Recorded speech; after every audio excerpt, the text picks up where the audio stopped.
Ich bin ein überzeugter, vielleicht sogar leidenschaftlicher Psychiater, denn ich weiß, wie viel Sinnvolles, Nützliches und Gutes man in diesem Bereich bewirken kann. Ich kenne sehr viele Kolleginnen und Kollegen, die Patienten mit psychischen Problemen und in schwierigen, krisenhaften Lebenssituationen beistehen und beharrlich und meist im Stillen einen großen Mehrwert schaffen. Aber es gibt auch eine dunkle, eine gefährliche Seite von Psychiatrie, Psychotherapie und Psychologie. Ich werde im Folgenden nur noch von Psychologie sprechen und immer alle drei Bereiche mit meinen. So ist zum Beispiel daran zu erinnern, dass im Dritten Reich es Psychiater waren, die sehr aktiv an Euthanasieprogrammen mitgewirkt haben oder in totalitären Systemen wie der Sowjetunion Psychiater dafür gesorgt haben, dass Kritiker und Dissidenten als psychisch krank klassifiziert und in Psychiatrien abgeschoben wurden. Es ist vielleicht auch kein Zufall, dass ein Kriegsverbrecher wie Radovan Karadzic in seinem zivilen Leben einmal Psychiater war. Ich möchte an dieser Stelle auch sagen, ich bin lange in diesem Job jetzt tätig und ich habe, wie gesagt, sehr, sehr, sehr viele Kollegen und Kollegen gesehen, die hervorragende Arbeit machen und die wirklich tolle Leistungen bringen für Patienten. Ich habe aber auch, das muss ich der Ehrlichkeit halber auch sagen, in diesem Bereich in den Jahren viele schräge Typen gesehen oder krude Theorien, die an den Haaren herbeigezogen werden, aber die mit einer unglaublichen Überzeugungskraft vertreten werden und in Patienten projiziert werden, also wo letztlich Patienten für eigene, zum Teil absurde Theorien, Gedanken, Überzeugungen, Weltanschauungen letztlich instrumentalisiert und manipuliert werden. Auch das gibt es. Ich glaube, dass die Psychologie in besonderer Weise anfällig für Machtmissbrauch und auch dafür ist, dass spekulative und absurde Theorien in die Praxis Einzug halten und auf Patienten übergestülpt werden. Zum Teil mit sehr schädlichen Folgen. Deswegen halte ich es für sehr wichtig, dass man das Gute vom Schlechten trennt, dass man die Gefahren klar benennt und sich dagegen auch positioniert, damit dieses Fach sein großes, gutes, konstruktives Potenzial voll entfalten kann. Ich will an einigen wenigen Beispielen deutlich machen, wo ich die Gefahren sehe. Sigmund Freud war ein schlauer und differenzierter Denker. Er hat mit dem Unbewussten aber Tür und Tor dafür geöffnet, dass es zu dem kommt, was ich die kafkaeske Wendung nenne. Und damit meine ich Folgendes. Mit dem Unbewussten ist ja gesagt, dass es da etwas gibt, was dem Menschen, dem Patienten selber gar nicht bewusst ist. Und da gibt es manche Psychologen, Therapeuten, die sagen, ich weiß aber, was in deinem Unbewussten vorgeht, aber sie bringen das auf eine Art, dass sie sich vollkommen loslösen von jeder Überprüfbarkeit und jeder Realität. Und das kann dann zum Beispiel so aussehen, dass man sagt, du hast eine Selbstwertproblematik und die kann man belegen daran, dass eine Person vielleicht unsicher ist, sich nicht viel zutraut, aber die kann man genauso gut am Gegenteil belegen, indem man sagt, da ist jemand vielleicht sehr selbstbewusst, ist vielleicht sogar der Führer einer Straßengang, aber man sagt, das sieht zwar so aus, als ob du selbstbewusst bist, aber du machst das nur, weil in der Tiefe deiner Persönlichkeit bist du ein ganz unsicherer Mensch und musst das überkompensieren. Und an diesem Mechanismus sieht man schon, wo die Gefahr liegt, wo das liegt, was ich die kafkaeske Wendung nenne, dass nämlich man sagt, ich weiß, was in dir vorgeht und egal, was die Person macht, es wird immer bestätigt. Sie kann ein bestimmtes Verhalten zeigen oder genau das Gegenteil und in gleicher Weise ist das dann ein vermeintlicher Beleg, dass meine These stimmt. So darf es natürlich nicht sein. Ich will ein weiteres kleines Beispiel anführen. Es ist das, was ich den Fluch der Psychosomatik nenne. Psychosomatik ist ja eigentlich eine gute und sehr berechtigte Idee. Es geht um den Zusammenhang, um die Verbindung zwischen Körper und Geist. Und selbstverständlich hängt das zusammen. Denn für unseren Organismus gibt es ja gar keinen Unterschied zwischen Körper und Geist, sondern das ist eins und durch vielfältige Wechselwirkungen miteinander verbunden. Und nur wir von außen sagen, das sind zwei verschiedene Bereiche. Für unseren Organismus gibt es ja diesen Unterschied gar nicht. Hat nun diese gute und berechtigte Idee der Psychosomatik in der Praxis im Alltag zu etwas Gutem geführt? Ich sage häufig nein, zum Gegenteil, zu etwas Schlechtem. Denn man hatte eine Allzweckwaffe als Erklärung für Dinge, bei denen man vielleicht zu bequem war, etwas weiter zu diagnostizieren oder ein Symptom, was man nicht verstanden hat. Da ist dann schnell bei der Hand, dass man sagt, das ist doch psychosomatisch. Und gemeint ist damit, ich muss mich gar nicht weiter drum kümmern, ich muss es nicht diagnostizieren, ich muss es gar nicht so ernst nehmen. Ich habe in einer Zeit mit Psychiatrie angefangen und habe das gesehen, dass man damals zum Beispiel bei Magengeschwüren schnell bei der Hand war und sagte, ja, das ist, weil der Mensch seinen Ärger in sich hineinfrisst und wenn er das nicht besser bewältigt, dann ist halt die Quittung dafür, dass er ein Magengeschwür hatte. Und ich habe Menschen gesehen, die wurden in Psychotherapien genötigt, in Familiengesprächen, um das Konflikt- und Interaktionsverhalten zu bearbeiten. Und der Therapeut war immer fein raus. Der konnte nämlich sagen, wenn es sich dann gebessert hat, das ist das Ergebnis der Therapie. Und wenn es nicht besser wurde, dann hat der Patient eben das noch nicht richtig verstanden, sich nicht genug bemüht und kriegt die Quittung über das Symptom. Nun weiß man aber viele, viele Jahre später, dass viele dieser Patienten, bei denen man sagte, das ist doch psychosomatisch, ein Bakterium im Magen haben, Heliobacter. Man gibt 2 Wochen ein Antibiotikum und das Problem ist erledigt. Auch dieses kleine Beispiel zeigt, wie gefährlich das ist, wenn man sich in der Psychologie auf eine Theorie festlegt und diese Theorie nicht mehr an der Realität, an der Wirkung, an dem Nutzen belegt, sondern das wie ein Dogma behandelt und auf Patienten überstülpt. Diese Gefahr, dass bequeme Theorien, die sich selbst bestätigen, auf Patienten angewendet und übergestülpt werden, ist wahrscheinlich der Psychologie immanent. Man ist dieser Gefahr aber nicht schutzlos ausgeliefert, sondern das, was es braucht, sind ja Psychiater, Psychologen, Fachleute, die mit beiden Füßen auf dem Boden stehen, die einen gesunden Menschenverstand haben und die vor allem sagen, ich muss das, was ich mache, muss ich belegen, ich muss es an der Praxis, am Alltag, an der Wirksamkeit, muss ich es beweisen.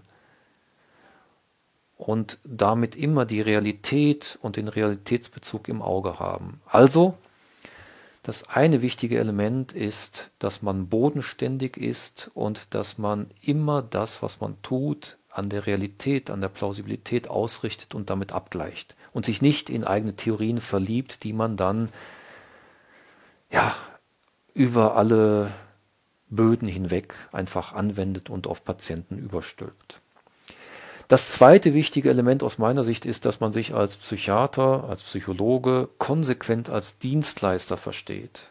Also es geht nicht um mich, es geht nicht darum, dass es für mich bequem ist oder dass ich mich gut fühle. Es geht darum, dass ich einen Mehrwert für einen Klienten, für einen Patienten schaffe. Konsequent als Dienstleister. Nicht als jemand, der eine Theorie propagiert und die dann dem Patienten überstülpt.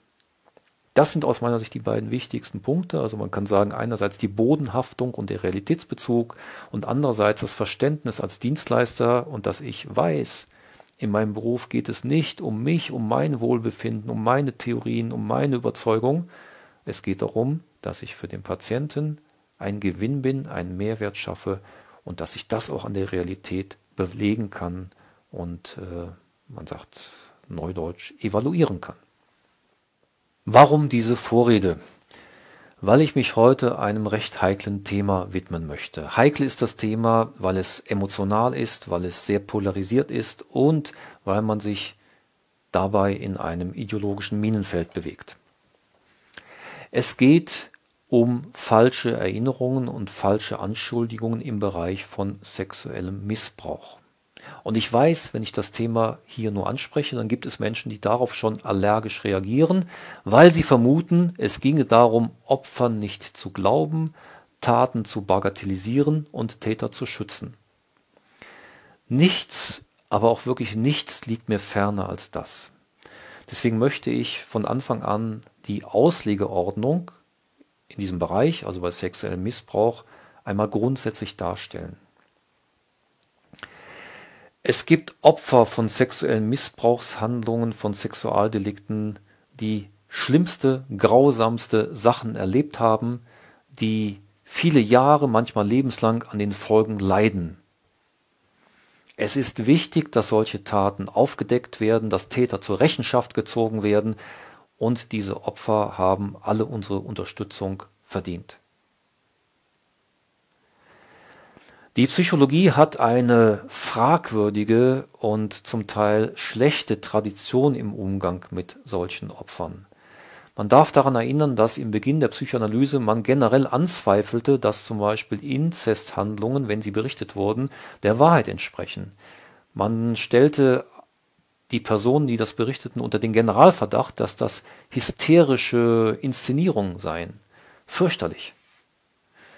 Und wir wissen bis heute, dass Opfer es schwer haben, oft, dass die Taten anerkannt werden, dass die Folgen entsprechend auch berücksichtigt werden oder adäquat mit denen umgegangen wird. Man darf erinnern an das Trauerspiel, an wirklich es fehlen einem die Worte, wie die katholische Kirche bis heute mit dem massenhaften sexuellen Missbrauch durch ihre Funktionsträger umgeht.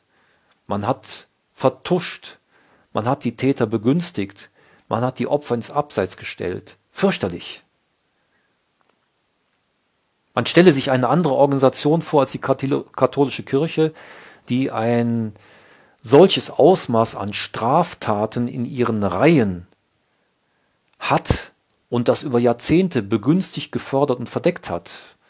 Jede andere Organisation müsste wahrscheinlich zumachen, hätte ihre Existenzberechtigung verloren. Und wir wissen auch aus Inzesttaten, aus anderen Bereichen, dass Opfer es oft sehr, sehr schwer haben, dass ihnen geglaubt wird und dass in einer Dunkelziffer traurigerweise Täter straflos davonkommen. Auch da ein ernüchternder Befund von einer Studie, ich habe es an anderer Stelle schon mal erwähnt, von Jörg Fegert, dass die Opferberatungsstellen in sehr vielen Fällen den Opfern abraten vor einer Anzeige, weil sie sagen, die Chancen, dass das Opfer wirklich Recht bekommt, sind gering, und die Gefahren, dass das Opfer durch das Verfahren, durch die rechtlichen Verfahrensregeln nochmal traumatisiert wird, ist hoch, und deswegen rät man lieber von einer Anzeige ab. Und man muss traurigerweise sagen, häufig ist dieser Rat ja berechtigt. Aber das ist ein Armutszeugnis für unser Rechtssystem, ist ein Armutszeugnis für unsere Gesellschaft. Es ist auch so, dass manchmal Opfer das, was ihnen geschehen ist, erst spät erinnern, nur in Fragmenten erinnern, und dass das erst in einer zum Beispiel therapeutischen Arbeit bearbeitet werden muss, dass dann die Erinnerung sich überhaupt zusammensetzt und abrufbar wird in einer Form, die dem wahren Geschehen entspricht. Das alles stimmt. Und ich habe es bereits gesagt, dass wir die Probleme, die es in diesem Bereich gibt, die Probleme, die darin bestehen, dass Täter straflos davonkommen, dass man Opfern zu Unrecht nicht glaubt, dass man die Erinnerungen anzweifelt, weil sie eben in bestimmten Fällen nicht fließend erzählt werden können, sondern vielleicht erst nach Jahren zum Vorschein kommen oder berichtet werden können, weil man alle diese Phänomene dazu nutzt, um die Taten zuzudecken. Das ist schlimm, das ist falsch, und dagegen müssen wir uns wenden, und das sehe ich auch für meine Person selbst so. Diese Dinge, die mit Missständen verbunden sind, gegen die muss man angehen. Es gibt in diesem Feld aber einen zweiten Bereich. Das ist der, den ich eingangs genannt habe, dass nämlich falsche Erinnerungen berichtet werden, also sexuelle Missbrauchshandlungen berichtet werden, die aber gar nicht stattgefunden haben, und dass Menschen beschuldigt werden. Auch das ist schlimm. Und man soll nicht das eine gegen das andere ausspielen, sondern es sind zwei Seiten der Medaille oder zwei Problembereiche im Bereich sexueller Missbrauchshandlungen. Also man darf nicht so vorgehen, dass man sagt, dieses Problem mit den Falschbeschuldigungen, das gibt es gar nicht oder das ist nicht so schlimm oder das darf man gar nicht benennen. Auch hier gibt es Opfer und wenn wir uns für Opfer einsetzen, dann setzen wir uns für Opfer ein, egal was das für Opfer sind, sondern wir setzen uns für diejenigen ein, wo es ein berechtigtes Opferinteresse gibt. Und das gibt es hier und das gibt es da natürlich auch. Und es stimmt auch, zahlenmäßig gibt es viel mehr Opfer von sexuellem Missbrauch, bei denen die Taten nicht aufgedeckt, nicht verurteilt wurden, als dass es Falschbeschuldigungen gibt. Das ist nicht auf einer Ebene zahlenmäßig, auch das stimmt. Aber auch das sagt nichts darüber aus, dass wir sagen können, wir können dieses Problem vernachlässigen. Es hat spektakuläre Fälle gegeben. Also der Fall, der ja immer da angeführt wird, ist der Fall der Wormser Prozesse in den 90er Jahren. Was ist da passiert? Da hat man Kinder befragt, falsch befragt, hat in sie hineingefragt, hat suggestiv gefragt und die haben dann Pornoringe berichtet von sexuellem Missbrauch und es wurde immer schlimmer, immer verrückter. Am Schluss sind sehr viele Personen dann verhaftet worden, zu Haftstrafen verurteilt worden, die Familien wurden auseinandergerissen, die Kinder wurden in Heimen platziert und man kann es ja gar nicht mit dem Begriff des Zynismus mehr sagen. Tragischerweise gibt es dann sogar Kinder, die dann in der Obhut in den Heimen dann tatsächlich sexuell missbraucht wurden. Eine Katastrophe. Nach Jahren wurde das aufgerollt und man hat gesehen, alles war falsch. Und nicht, weil die Kinder gelogen hatten bewusst, sondern weil sie suggestiv hineingeführt wurden in solche Szenarien, in solche Fantasien und am Schluss immer mehr berichteten, das immer mehr glaubten. Es gibt in den USA, gibt es in den späten 90er Jahren, gibt es eine Reihe von Prozessen gegen Psychiater und Psychologen, die genau das Gleiche gemacht haben, die durch Fragetechniken, durch die Art, wie sie mit Klienten, mit Patienten umgegangen sind, solche falschen Erinnerungen provoziert haben, also erst geschaffen haben. Mit den dramatischen Folgen dann für die Beschuldigten und selbstverständlich auch für die Personen, für die Patienten dann selbst. So, also ich möchte über das Thema falsche Erinnerungen und Falschbeschuldigungen sprechen. Und machen wir uns zunächst einmal klar, was sind denn die Gründe, dass es zu falschen Erinnerungen und Falschbeschuldigungen kommt. Vielleicht zunächst als eine Klammerbemerkung, es gibt Falschbeschuldigungen, wo einfach gelogen wird, weil man einen Vorteil erlangen will, zum Beispiel eine Person erpressen will oder in einem Verfahren einen Vorteil sich erhofft und einfach lügt.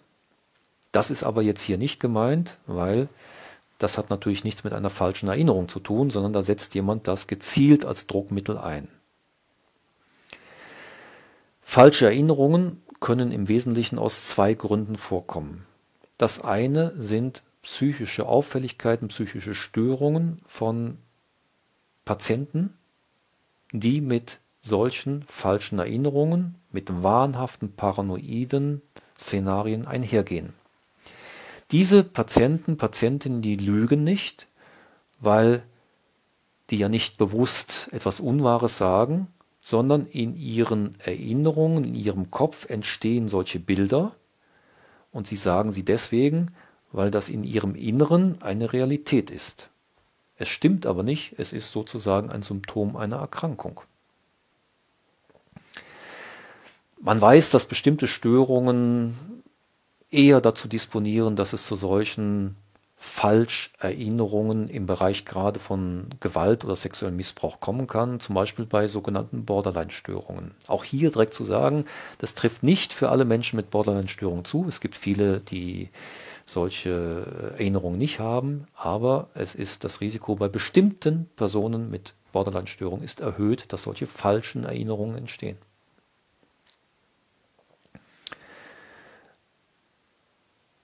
Ich habe das in meiner eigenen, mittlerweile langjährigen Berufslaufbahn verschiedentlich gesehen. Ich habe zum Beispiel mal einen Fall von einem Vater gesehen, der viele, viele Monate in Untersuchungshaft war, weil die Tochter ihn beschuldigt hatte, sie sexuell missbraucht zu haben. Es versteht sich von selbst, dass da ganze Existenzen, ganze soziale Situationen zerstört werden können. Der Mann wurde dann Jahre später freigesprochen. Man konnte belegen und beweisen, dass die Anschuldigungen von A bis Z falsch waren. Erübrigt sich zu sagen, dass das eine schlimme Situation ist, so etwas. Auch der Vater, der dann in Untersuchungshaft lange saß, auch das ist ein Opfer von einer Falschbeschuldigung.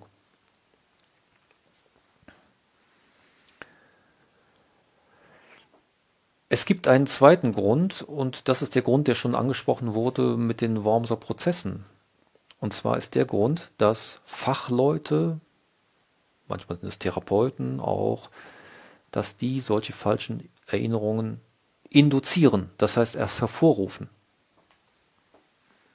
Weil sie eine Theorie im Kopf haben, weil sie irgendwelche Zeichen zu erkennen glauben, weil sie aus unspezifischen Dingen ableiten, da muss doch ein sexueller Missbrauch stattgefunden haben, jemand guckt schief, jemand blinzelt an der falschen Stelle. Jetzt haben sie die Theorie und diese Theorie bringen sie jetzt ihrem Patienten, ihrer Patientin nahe und da ist die Gefahr damit verbunden, wenn es Patienten sind, die anfällig sind, die vulnerabel sind. Vielleicht haben diese Patienten irgendein Problem, haben schon lange Probleme. Und jetzt kommt der Therapeut und sagt, ich habe die Erklärung dafür. Ich habe die Erklärung, warum das so ist. Es ist bei dieser Ausgangslage natürlich in gewisser Weise angelegt, dass man vielleicht sogar gerne diese Erklärung annimmt, auch wenn sie nicht angenehm ist. Und wenn dann der Therapeut noch auftritt und sagt, ich weiß das, weil ich Fachperson bin und die Zeichen sind eindeutig, dann können solche Erinnerungen richtig provoziert werden und geschaffen werden. Man muss an dieser Stelle auch direkt darauf hinweisen, dass es ja ein großes Missverständnis ist, wenn man glaubt, Erinnerungen sind so etwas wie Informationen, die auf einer Festplatte gespeichert sind und die man quasi nur von der Festplatte holen muss oder wie ein Foto, was mal gemacht worden ist und was objektiv irgendwo liegt. Man muss es halt nur entdecken und dann anschauen. Erinnerungen werden in Echtzeit jedes Mal neu konstruiert. Also in dem Moment, wo ich mich erinnere, wird die Erinnerung erst zusammengesetzt. Und Erinnerungen, die häufig vorkommen, die also häufig zusammengesetzt werden, die werden als besonders wahr wahrgenommen. Oder Erinnerungen, die mit besonderen Emotionen verbunden sind oder unter Stress. Also es gibt viele Bedingungen, warum Erinnerungen dann als besonders authentisch und wahr wahrgenommen werden können. Selbstverständlich sind die meisten Menschen in der Lage, tatsächliche Erinnerungen von spekulativen Dingen oder von falschen Dingen zu unterscheiden. Aber gerade vulnerable Personen sind in einer erhöhten Gefahr, dass Therapeuten, die das in sie hineinprojizieren, die das in sie hineinfragen, dann davon überzeugt sind, dass solche Dinge wirklich stattgefunden haben. Und sie entwickeln dann diese Bilder. Wie bei den Wormser Prozessen, wie bei den Kindern. Es liegt in der Natur der Sache, dass Kinder auch in gewisser Weise, oder nicht in gewisser Weise, dass Kinder natürlich für Suggestion besonders vulnerabel sind. Und wenn da Personen nun auftreten und die richtigen Fragen stellen und sagen, stell dir vor und erzähl noch das Detail und mach noch das und dem ein Gewicht geben und das als wichtig ansehen, dann sind die Zutaten dafür bereitet, dass falsche Erinnerungen durch Fachpersonen, durch Therapeuten erst hervorgerufen und konstruiert werden können. Und es versteht sich ja von selbst, dass das Zusammentreffen von vielleicht Personen mit psychischen Störungen, die von sich aus schon die Tendenz zu falschen Erinnerungen mitbringen und einem entsprechenden Therapeuten, der das jetzt noch richtig triggert und richtig aufbaut und chronifiziert, die ist besonders fatal. Also, zusammenfassend nochmal, es gibt drei wesentliche Ausgangslagen für falsche Erinnerungen. Das eine ist, dass es sich letztlich um Symptome einer psychischen Störung handelt, dass solche Bilder und solche Erinnerungen geschaffen werden, an die die betroffene Person glaubt, ohne dass das wirklich stattgefunden hat. Die zweite Möglichkeit ist, dass es durch Fachpersonen, Therapeuten induziert wird, dass letztlich eine Theorie an unspezifischen Zeichen, an Überzeugungen, die der Therapeut hat, reinprojiziert wird in die Person. Und wenn die jetzt noch anfällig dafür ist, vulnerabel, das dann vielleicht besonders dankbar, also dankbar in Anführungszeichen, aufnimmt und ausbaut und das so chronifiziert wird. Und die dritte Möglichkeit ist, es ist ein Symptom einer psychischen Störung, plus es kommt noch ein Therapeut dazu, der das jetzt richtig anheizt, chronifiziert und triggert. Und dann kann sich das natürlich in ganz große Dimensionen weiterentwickeln und ausbauen. Ich habe gesagt, dass es einen aktuellen Anlass für dieses Video gibt. Es sind in den letzten Wochen verschiedene Personen auf mich zugekommen, die aus unterschiedlicher Perspektive mich auf das Problem, das Phänomen der Satanic Panic aufmerksam gemacht haben. Es handelt sich um Therapeuten, die gesagt haben, hier läuft etwas völlig aus dem Ruder, um Betroffene von Falschbeschuldigungen. Mir sind Akten zugestellt worden von Verfahren. Und ich war etwas überrascht über das Ausmaß, was das Phänomen mittlerweile hat, was Fachpersonen angeht, was auch Therapeuten angeht. Und es geht mit dieser eben Grundsatzproblematik von falschen Erinnerungen, falschen Therapien und Falschbeschuldigungen einher. Und es hat dann vor kurzem auch eine Dokumentation des Schweizer Fernsehens gegeben, in der dankenswerterweise auf diese Problematik das erste Mal öffentlich hingewiesen wurde. Nachfolgend einige Szenen aus dieser Dokumentation. Jemand hat mir erzählt, dass sie lebendig vergraben worden sind. Umgebracht, geschlachtet. Wir reden auch von Kannibalismus. Das ist eine Parallelwelt. Eine abstruse Verschwörungsgeschichte geistert in der Schweiz um. Satanisten würden in abscheulichen Ritual Kinder missbrauchen. Einer, der das glaubt, der Oberarzt der psychiatrischen Klinik Littenheid. Der Dr. Kollmann therapiert Opfer, die sexuellen Missbrauch erfahren haben, mit genau dieser Haltung. Und man kann es, glaube ich, nicht anders sagen. Wenn man bei so jemandem mit Therapie geht, wird man zum Opfer. Unsere Tochter ist krank geworden und sie ist dann in Therapie gegangen. Sie war an verschiedenen Orten. Sie war in Littenheid, sie war in Münsterlingen, eigentlich immer auf den Traumastationen. Und dann ist dann auf einmal eine Strafanzeige gekommen. Also mein Mann ist angezeigt worden wegen Missbrauch, wegen Inzest. Und dort sind dann E-Mails vorgekommen, wo sie an ihren damaligen Therapeut geschickt hat. Dort steht eben, dass wir zum Beispiel das Appenzell auf dem Friedhof Kindli opfern, dass wir denen die Hände und die Köpfe abhacken und die nachher bröteln und auch essen. Und also ganz schlimme Sachen, die sie also, dass du das machst? Ja, du. Genau. Also ich und mein Mann und andermal sind Erinnerungen aufgekommen, dass wir im Wald Duell machen und dass sich die Kinder gegenseitig umbringen müssen. Und sie schreibt dann auch, mein Gott, das ist ja furchtbar, jetzt habe ich jemanden umgebracht. Das Verfahren ist dann eingestellt worden, weil man hat nichts gefunden. Also es ist alles einfach in der Therapie irgendwie aufgeholt worden, vorgeholt worden. Das glaubt ja niemand, oder? Also das glaubt man eben. Das ist eben das Verrückte. Man glaubt, dass das tatsächlich passiert ist. Geht man nicht davon aus, dass es einfach die Wahrnehmung von deiner Tochter ist, dass sie so vielleicht zum Ausdruck bringt, wie sie sich fühlt? Nein.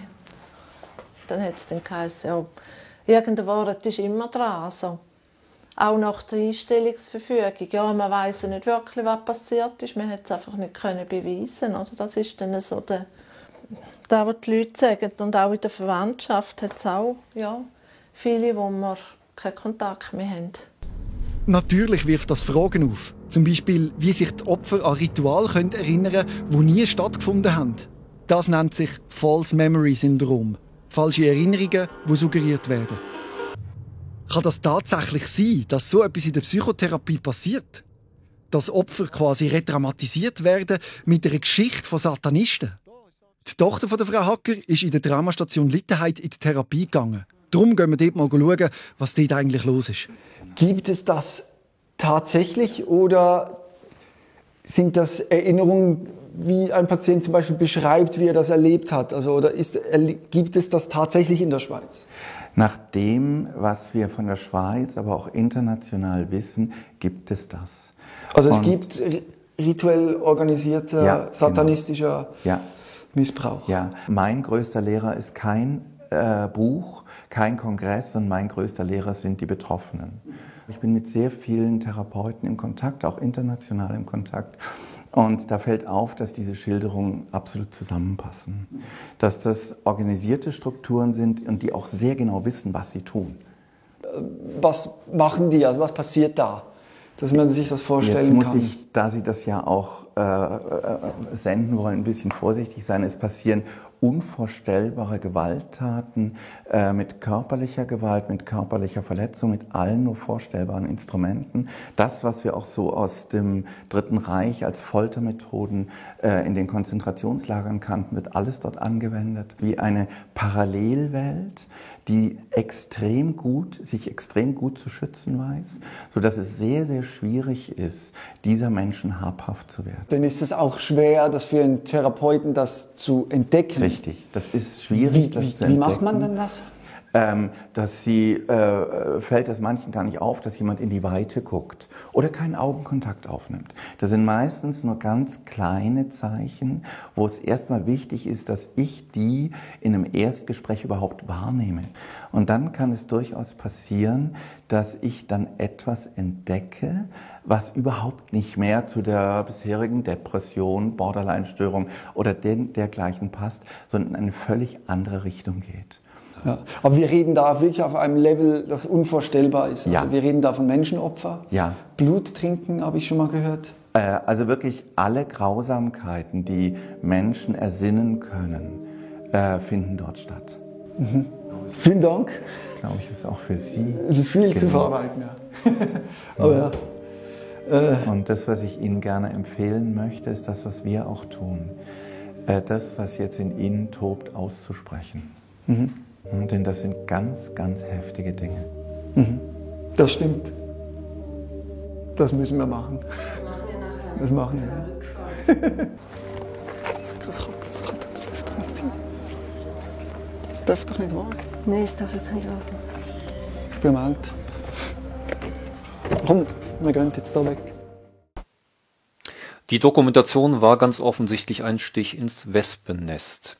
Denn die Autoren werden eingedeckt mit rechtlichen Beschwerden, Beschimpfungen, Drohungen und man muss sich nur die Kommentare auf YouTube zu der Dokumentation ansehen, um zu erkennen, dass hier eine ganze Aktivistengemeinde aufgeschreckt wurde, die versucht, einen Druck zu erzeugen, damit das Video vom Netz genommen wird und vor allem weitere Recherchen verhindert werden.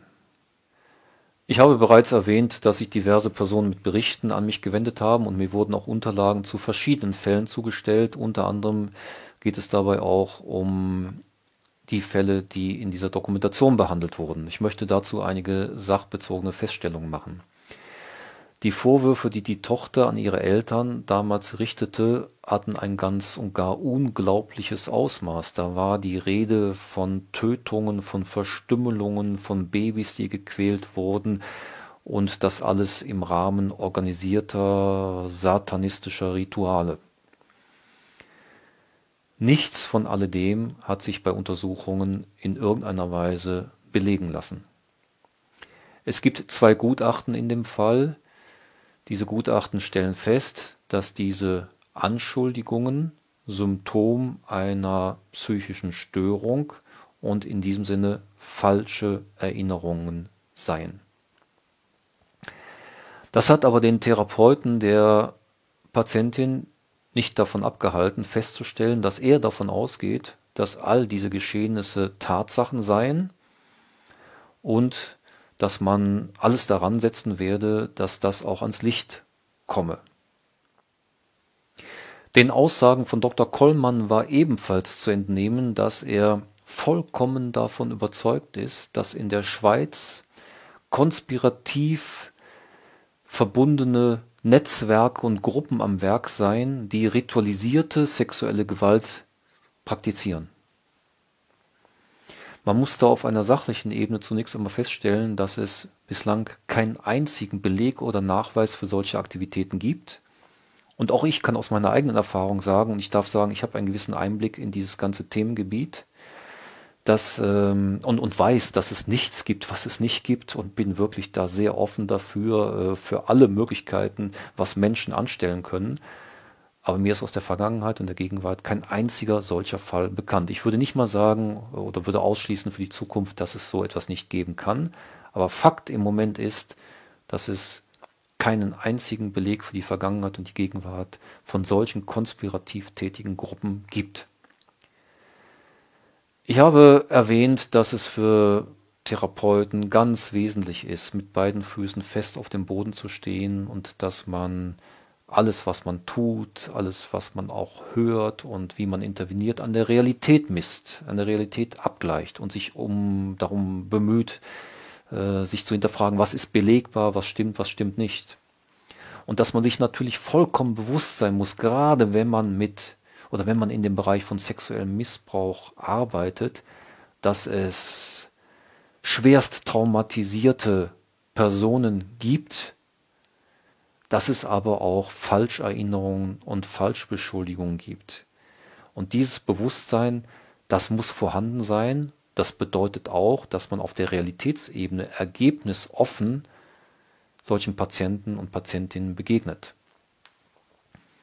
Ich kann mir nicht vorstellen, dass mit einer Haltung, mit der man von etwas überzeugt ist, dass es gibt, das aber durch nichts belegt ist, wenn man mit einer solchen Haltung in solche Therapien geht, dann wird das durchdrücken. Und das beinhaltet natürlich die Gefahr, dass falsche Erinnerungen verfestigt, chronifiziert, gesteigert werden oder erst hervorgerufen, also induziert werden. Ich möchte aber an dieser Stelle zunächst etwas zu dem Begriff der dissoziativen Identitätsstörung sagen, weil die ein ganz zentrales Element für diese Art von Traumatherapeuten und Traumatherapien ist. Die dissoziative Identitätsstörung, früher sagte man dazu multiple Persönlichkeiten, bedeutet, dass die Integrität der Gesamtpersönlichkeit als einheitliches Erleben, als einheitliches Selbsterleben gesplittet wird. Also es gibt so etwas wie Unterpersönlichkeiten. Und das kommt bei schwerer Traumatisierung vor. Vielleicht ist das kein perfektes Beispiel, aber um das deutlich zu machen, man kann sich das vielleicht so ein wenig vorstellen wie mit den Banken, die in der Finanzkrise überschuldet waren, die so überschuldet waren, dass sie drohten zusammenzubrechen, dass die Struktur nicht mehr reichte, um diese ganzen Schulden in dieser Bank integrieren zu können. Da hat man das ausgelagert und so Bad Banks geschaffen.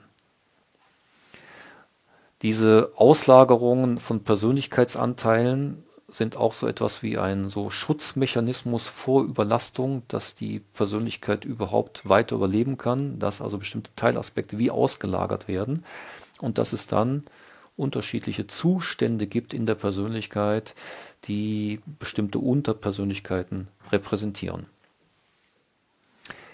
Ich habe am Anfang dieses Videos gesagt, dass ich es für ganz wichtig finde, dass man das Gute in der Psychologie, Psychiatrie, Psychotherapie vom Schlechten oder das Sinnvolle, das Konstruktive von der dunklen Seite, von den Gefahren trennt und da auch sehr klar ist und sauber argumentiert. Die dissoziative Identitätsstörung ist deswegen wichtig, weil man diese Unterscheidung daran gut demonstrieren kann. Wenn ich nochmal auf die Ausgangslage zu sprechen komme, dann ist die Ausgangslage bei sexuellem Missbrauch so, dass es schwerst traumatisierte Opfer gibt, mit all den Problemen, Beweisproblemen, mit der Frage der Strafverfolgung von Tätern, mit der richtigen Therapie, Betreuung und Unterstützung von diesen schwer traumatisierten Opfern. Das gibt es. Und es gibt das Problem von Falscherinnerungen und Falschbeschuldigungen. Die professionellen, hilfreichen Psychotherapeuten bewegen sich in diesem Spannungsfeld, sind in der Lage, das richtig zu erkennen und das richtig zu erkennen, gehen mit kühlem Kopf, ergebnisoffen da dran, machen Realitätsprüfungen, orientieren sich an Plausibilität, verstehen sich als Dienstleister und nicht als Personen, die eine eigene Ideologie, eine eigene Theorie in dieses Feld hineinprojizieren. Und von denen gibt es viele. Es gibt an beiden Enden aber, ich nenne das jetzt mal die Fundamentalisten oder Extremisten oder die Trittbrettfahrer. Und da fängt das Gefährliche, das Schlechte, das Destruktive an. Da gibt es auf der einen Seite diejenigen, die bei der dissoziativen Identitätsstörung sagen, das ist für mich ein Platzhalter, das stülpe ich auf einen Patienten über, das erklärt mir alles und dann die Realitätsprüfung außer Kraft setzen und dann sagen, alles, was da in diesem Bereich berichtet wird, ist wie der Rückgriff auf eine Festplatte, auf der die Wahrheit sitzt. Und deswegen ist das 1:1 Realität. Und die mit dieser Haltung auf diese Patienten losgehen, sei es, dass es wirklich traumatisierte Menschen sind, oder sei es, dass es Menschen mit psychischen Problemen sind, die falsche Erinnerungen haben und die dann in diese Szenarien, in das Destruktive, in das Irrationale, in die falschen Erinnerungen hineintreiben, das chronifizieren und letztlich eine eigene Theorie, nämlich die Überzeugung, dass es diese ritualisierten, konspirativen Gruppen gibt, an den Patienten beweisen und im Prinzip sie dafür instrumentalisieren. Es gibt auf der anderen Seite aber auch diejenigen, die das Problem der Falscherinnerungen sehen und sich da aber so stark darauf fokussieren, dass sie übers Ziel hinausschießen. Dass sie also nicht nüchtern differenzieren und sagen, wann ist es das Problem, es gibt dieses und jenes, es gibt alles, sondern die dann genauso einseitig auf der anderen Seite argumentieren. Und das sind dann Menschen, die sagen zur dissoziativen Identitätsstörung zum Beispiel, also nicht alle, aber manche, das gibt es gar nicht. Das gibt es gar nicht. Oder es gibt es gar nicht, dass nur Fragmente von Erinnerungen erinnert werden können oder dass es erst viele Jahre später richtig zum Vorschein kommt. Die also diesen ganzen Bereich bestreiten und die sind natürlich auch falsch. Dissoziative Identitätsstörungen gibt es. Es gibt fragmentierte Erinnerungen. Es gibt traumatisierte Menschen, die das nicht kohärent erzählen können, die vielleicht auch selber zweifeln. All das gibt es. Und wenn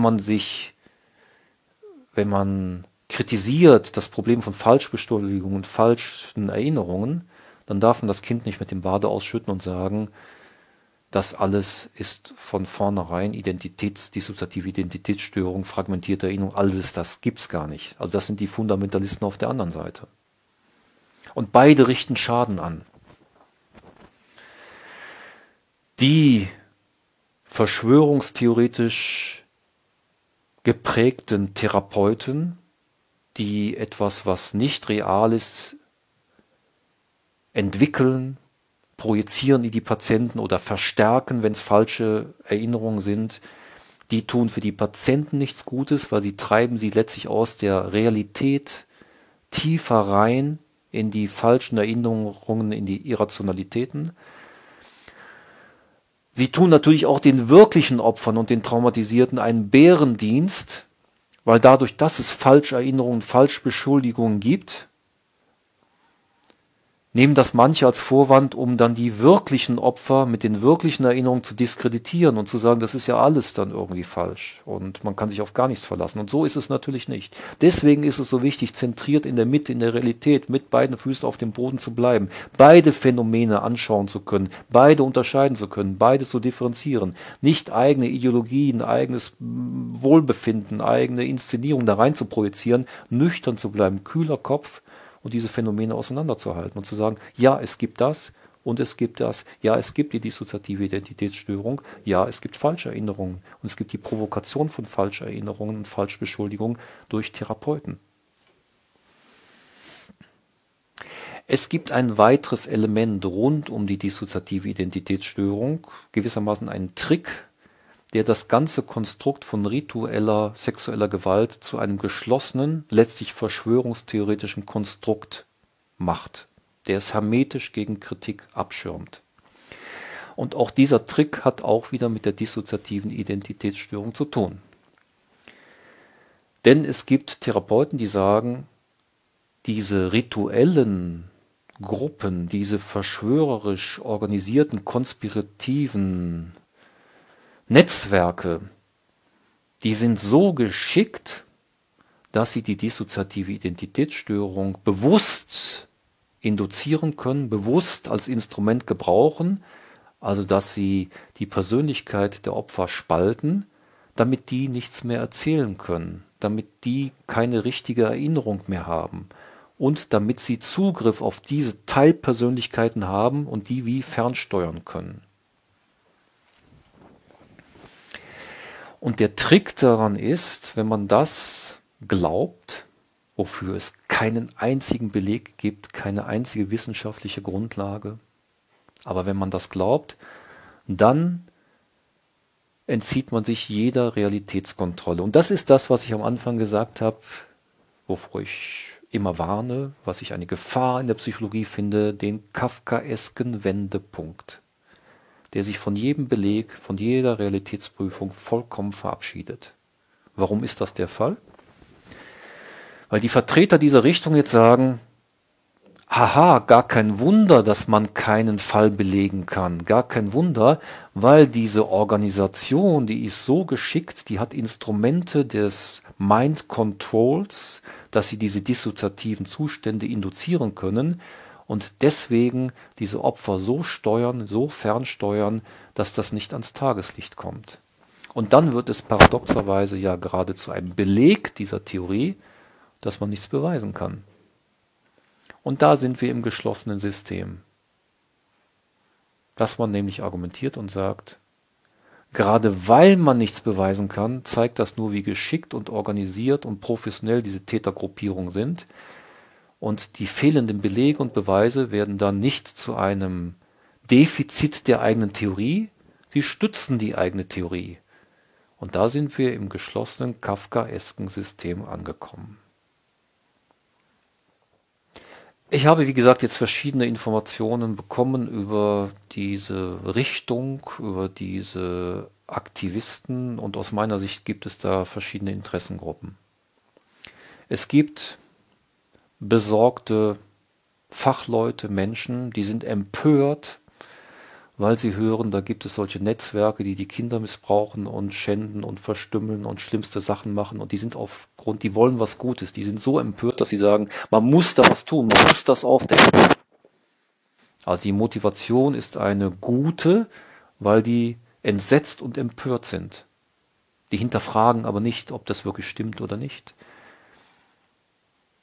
Aber das ist eine Gruppe, die in Schulen aktiv sind oder die auch in sozialen Organisationen sich auf den Weg machen und überall jetzt versuchen, durch Schulungen gestützt, durch Supervision, durch Weiterbildungen, weil sie bestimmte Techniken gelernt haben, dass sie eben das, was da als Dogma in den Raum gestellt wird, dass sie das erkennen können. Sie sind jetzt spezialisiert, das zu erkennen. Aber sie haben eine gute Motivation. Sie wollen was Gutes für die Gesellschaft, sie wollen Kinder schützen. Dann gibt es in diesem Bereich, ich würde sagen, Menschen, die sind anfällig für Verschwörungstheorien. Und die gibt es auch unter Therapeuten. Das ist ja ein Thema für sich, mit dem ich mich auch an anderer Stelle stark beschäftigt habe, schon weiter beschäftige.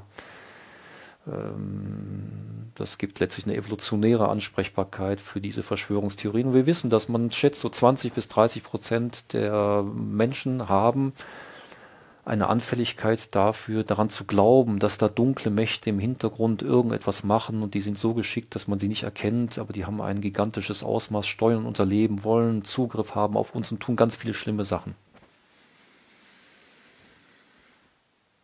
Wir kennen diese Verschwörungstheorien, zum Beispiel QAnon. Und es ist ja erschütternd, dass es Untersuchungen gibt, dass in den USA wohl 25% der Republikaner davon ausgehen, dass das Realität ist. Und die entziehen sich auch jedem Beweis, jeder Belegbarkeit. Es sind immer selbstgemachte interne Belege. Jemand hat gesagt, jemand hat gehört, jemand hat irgendwas ins Internet gestellt. Und dass man es ansonsten nicht beweisen kann, nicht belegen kann, ist ja klar, weil diese Gruppen so mächtig sind. Und da wird es ein geschlossenes System. Da ist es durch Realität, durch Wissenschaft, durch nichts mehr in Frage zu stellen. Da sind wir bei Glaubenssystemen oder eben bei Verschwörungstheorien. Und genau die gleiche Grundstruktur haben wir in diesem Bereich der ritualisierten sexuellen Gewalt, die als Dogma gesetzt wird und die sich jeder Belegbarkeit, jeder Realitätsprüfung entzieht. Mit fatalen Folgen für die Patienten, für die falsch Beschuldigten, für die zerstörten Existenzen. Dann gibt es aber auch, ich würde sagen, kühl kalkulierende Profiteure, die in diesem ganzen Themenbereich ein Geschäftsmodell entdeckt haben oder auch eine Bühne, mit der sie sich inszenieren können. Denn wenn man diese geheimen Machenschaften jetzt aufdecken will, wenn man dagegen angehen will, wenn man das glaubt, wenn man Menschen davon überzeugt, dass das eine Gefahr ist, dann ist das eine gute Basis für Schulung, für Supervision, für Weiterbildung. Und da wird das vermittelt. Da wird ein Spezialwissen, ein fast schon, kann man sagen, Geheimwissen oder ein Wissen um diese geheimen Organisationen vermittelt. Und da gibt es Personen, die sind überzeugend, die sind eloquent und die etablieren da ein System, was ihnen nutzt, weil sie sich inszenieren können und weil sie damit am Schluss auch viel Geld verdienen können. Ich komme zu einer letzten Gruppe in diesem Bereich und das sind religiöse Fundamentalisten. Es gibt ja Organisationen aus dem Bereich der Evangelikalen und die propagieren diese Idee der satanistischen, rituellen, sexuellen Praktiken vor dem Hintergrund ihres eigenen Religions- und Menschenbildes. Man könnte etwas verkürzt sagen, die fundamentalistischen Religiösen, die haben immer ein gewisses Interesse am Satan. Die brauchen den Satan und die satanistischen, fehlgeleiteten Menschen brauchen die, um damit ihr eigenes Profil auf der richtigen Seite zu sein, zu schärfen. Die haben in gewisser Weise immer ein Interesse oder sind sehr empfänglich dafür, wenn man denen sagt, da gibt es eine dunkle, teuflische, rituelle Welt, in der die vom Satan, sie sagen nicht vom Satan besessenen, aber die dem Satan zugeneigten Menschen ganz schlimme, grausame, fürchterliche Sachen machen. Und ich würde grob gesagt sagen, das sind so die Gruppen, die ein mittlerweile ganz erstaunlich breit gefächertes und in der Zivilgesellschaft verankertes Netzwerk bilden. Also die, nennen Sie jetzt mal ehrenamtlichen Aktivisten, die aus Empörung heraus sagen, da muss man doch was machen, man muss das erkennen, man muss das aufdecken.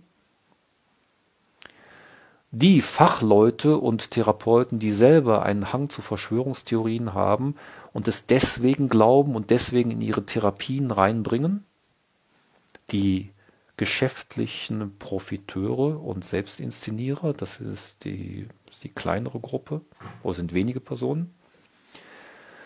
Und dann Gruppen, die denen das weltanschaulich nahe liegt und die den Glauben an das Satanistische, an das Wirken von Satan zugeneigten Menschen aufgrund ihrer eigenen Weltanschauung als gefühlsmäßig sehr evident und sehr naheliegend erleben. Und man kann sagen, alle diese Gruppen haben spezielle Gründe dafür, warum sie mit Fakten und mit Belegen nur in geringer Weise erreichbar sind. Weil alle diese 4 Gruppen von einer starken gefühlten Überzeugung von Evidenz getragen sind. Und da, ich sage es nochmal, wenn das in den Bereich der Profis, der Therapeuten, der Psychologie, der Psychiatrie hineindiffundiert, dann ist das genau dieser Wendepunkt zum Kafkaesken, dass sich es abkoppelt von Realität, von Bodenständigkeit, von Belegbarkeit. Und da wird es gefährlich für die Patienten, da wird es gefährlich für die fälschlicherweise angeschuldigten Menschen. Das ist der Grund für dieses Video und das ist der Grund, warum ich glaube, man muss diesen Bereich durchleuchten. Offizielle Stellen scheinen sich im Umgang mit dem Thema schwer zu tun. Man räumt zwar ein, dass es rund um das Thema ritueller sexueller Missbrauch von Kindern in einem großen organisierten Stil im Sinne von Parallelwelten, die durch Geheimorganisationen dargestellt werden, Verschwörungstheorien gibt. Auch distanziert man sich klar von der Idee des Mind Controls. Das meint ja, dass es Täter oder Organisationen gibt, die mit Spezialwissen gezielt dissoziative Identitätsstörungen hervorrufen, also Persönlichkeitsspaltungen herstellen, um Taten zu verdecken und dann, um auf die Opfer wie im Sinne einer Fernsteuerung Zugriff zu haben. Man sagt aber, das alles sind Ideen und Theorien, die in der Praxis von Therapien und bei Therapeuten keine Rolle spielen. Wie schon erwähnt, habe ich verschiedene Unterlagen bekommen und nach Studium dieser Unterlagen habe ich einen anderen Eindruck gewonnen, und zwar, dass es sehr wohl Therapeuten gibt, die nach diesen Ideen arbeiten und die zum Beispiel auch diese Idee des Mind Controls sehr stark vertreten und in die Therapien einbringen.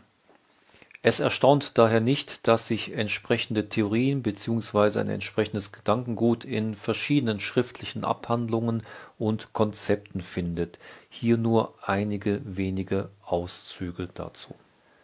In einem Konzept, in dem vorgeschlagen wird, Menschen mit dissoziativer Identitätsstörung auch durch elektronische Überwachungsmaßnahmen besser zu schützen, wird als Begründung unter anderem angeführt, dass es Täter mit Spezialwissen gäbe, die dissoziative Identitätsstörungen gezielt erzeugen können und dann in der Lage seien, diese von ihnen selbst hervorgerufenen inneren Spaltungen gezielt auszunutzen.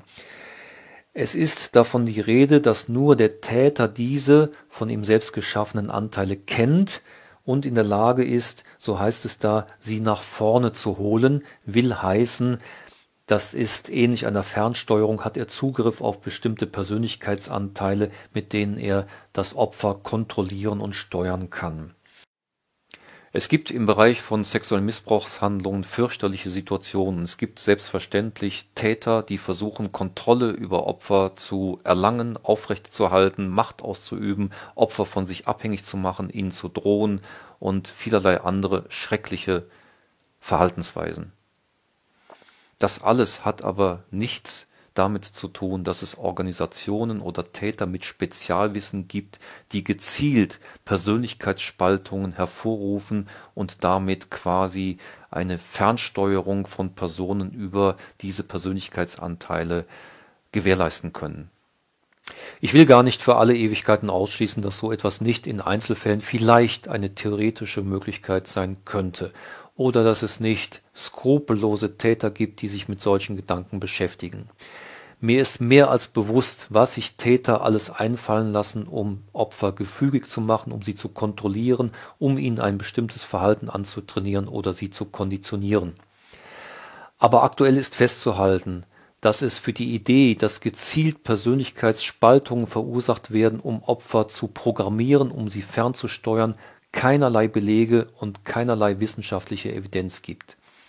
Deswegen ist es nicht angebracht, das als eine Tatsache oder als einen gängigen Mechanismus darzustellen, mit dem in der Praxis zu rechnen ist und auf den sich die Praxis vorbereiten muss.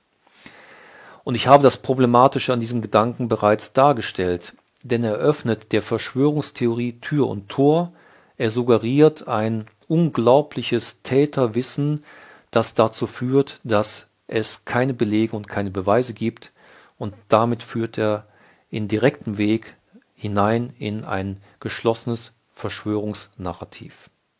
Gut, an dieser Stelle noch eine kleine Daumenregel, die auch in dem hier besprochenen Thema eine ganz gute Orientierung bietet.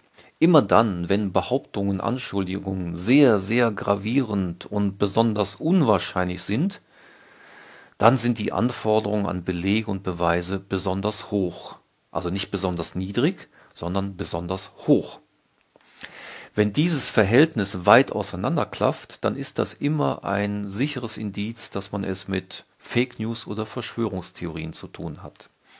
Und genau das ist hier der Fall. Es gibt auf der einen Seite unglaubliche, monströse Dimensionen von Taten. Es gibt geheime Organisationen, Spezialwissen und alles Dinge, die ein extremes Ausmaß haben und weit, weit weg von jeder Plausibilität und von jeder normalen Erfahrung sind. Und dann schauen wir auf die Belege und Beweise und da steht eine 0. Die gibt es gar nicht. Das ist also genau dieses maximale Auseinanderklaffen von extremen Dimensionen bei Behauptungen auf der einen Seite und bei Belegen eine 0. Das ist, wie gesagt, immer ein sicheres Indiz, dass wir es mit Fake News oder Verschwörungsszenarien zu tun haben. Gut, ich komme zum Schluss.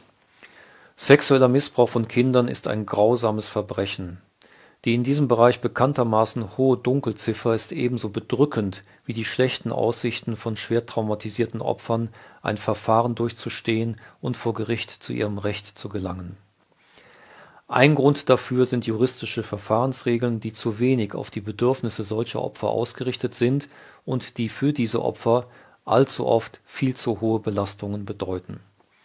Gründe sind aber auch die oftmals schweren psychischen Folgewirkungen, die Opfer erleiden, und ihre teilweise brüchigen oder fragmentierten Erinnerungen sowie bisweilen auch dissoziative Identitätsstörungen, die durch schwere Traumatisierungen verursacht werden können.